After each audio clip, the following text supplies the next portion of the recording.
नमस्कार दोस्तों, आपका बहुत बहुत स्वागत है अपने YouTube चैनल परम संत बाबा तोतापुरी धाम पर। दोस्तों, हिंदू धर्म ग्रंथों में दो तरह की विद्याओं का उल्लेख किया गया है, परा और अपरा। धर्म में उल्लेखित यह परा और अपरा ही लौकिक और पारलौकिक कहलाती है। दुनिया में ऐसे कई लोग हैं जो इन विद्याओं को किसी न किसी रूप में जानते हैं। वे इन विद्याओं के बल पर ही भूत भविष्य का वर्णन कर देते हैं और इसके बल पर ही वे जादू और टोना करने की शक्ति भी प्राप्त कर लेते हैं। वेदों से लेकर पुराणों तक इन विद्याओं के बारे में बहुत विस्तार से बताया गया है। खासकर उपनिषदों और योग ग्रंथों में इन विद्याओं के संबंध में विस्तार से जानकारी मिलेगी।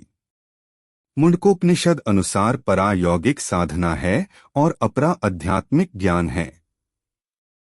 जिस विद्या से अक्षर ब्रह्म का ज्ञान होता है वह परा विद्या है, और जिससे ऋग यजु साम अथर्व शिक्षा कल्प व्याकरण निरुक्त छंद और ज्योतिष का ज्ञान होता है वह अपरा विद्या है।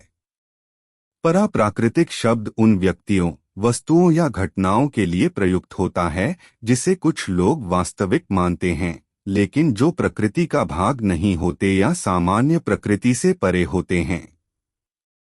अलौकिक या पारलौकिक शब्द भी इसके लिए प्रयुक्त होता है।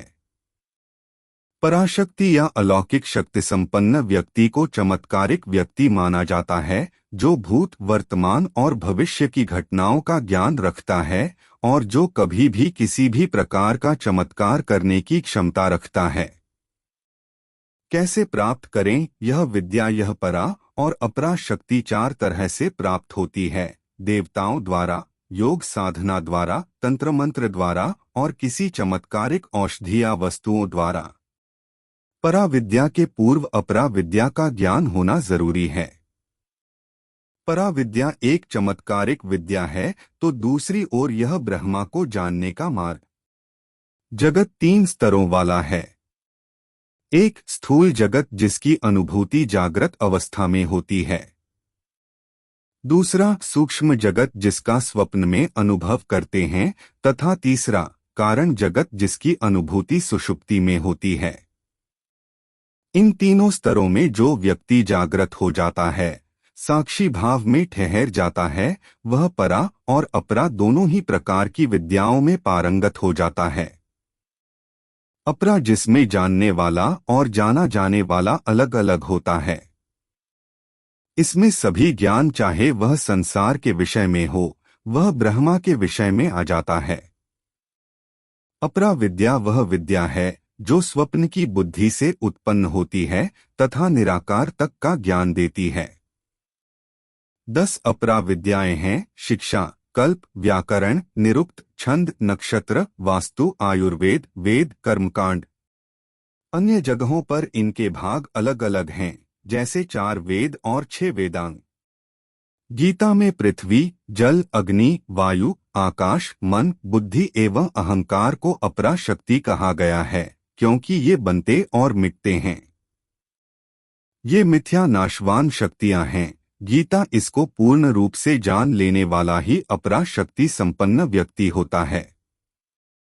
परा विद्या वह है जिसके द्वारा परलोक यानी स्वर्गादि लोकों के सुख साधनों के बारे में जाना जा सकता है। इन्हीं विद्याओं के जरिए इन्हें पाने के मार्ग भी पता किए जाते हैं। जिसमें जानने वाला और जाना जाने वाला अलग अलग नहीं होता। इसमें अपना ज्ञान है, ब्रह्म ज्ञान है। परा का अर्थ वह विद्या जो इस नश्वर ब्रह्मांड से परे का ज्ञान दे।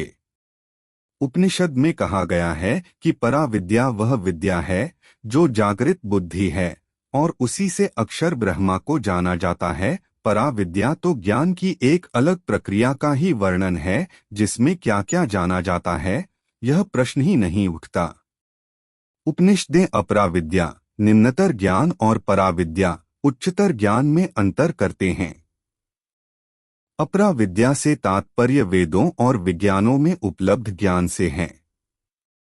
परा विद्या अविनाशी परमेश्वर और आत्मा के दिव्य स्वरूप का ज्ञान देती है। आशा करते हैं दी गई जानकारी आपको पसंद आई है। दोस्तों, वीडियो अच्छा लगा हो तो वीडियो को शेयर करें, लाइक करें, और आप हमारे चैनल पर नए हैं तो चैनल को सब्सक्राइब करें, घंटी के बटन को दबाकर ऑल पर क्लिक अवश्य करें।